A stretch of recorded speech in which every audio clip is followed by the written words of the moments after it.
ఒకరోజు ఒక ఏనుగు నదిలో హాయిగా స్నానం చేసి అలా నడుచుకుంటూ వెళ్తూ ఉంటుంది. అలా వెళ్తుండగా దానికి ఎదురుగా ఒక పంది తన ఒంటి నిండా బురదతో డర్టీగా దానికి ఎదురొస్తూ కనపడుతుంది. ఇది గమనించిన ఏనుగు ఆ పందికి దారిస్తూ రోడ్డుకి ఒక వైపుగా జరిగి నించుంటుంది. పంది హాయిగా నడుచుకుంటూ వెళ్ళిపోతుంది. అలా వెళ్ళగానే పంది తన ఫ్రెండ్స్ అందరినీ పిలిచి హా చూసారా, ఏనుగంతటి వాడే నన్ను చూసి భయపడ్డాడు అని నవ్వుతూ అహంకారంతో చెప్తుంది.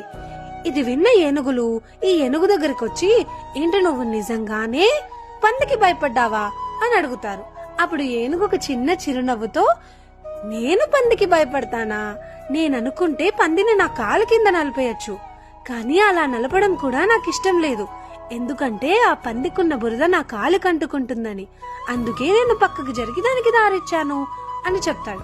లైఫ్ లో కూడా అంతే, ఒక్కొక్కసారి నెగటివిటీ మనల్ని వెతుక్కుంటూ మన వైపుగా వస్తుంది.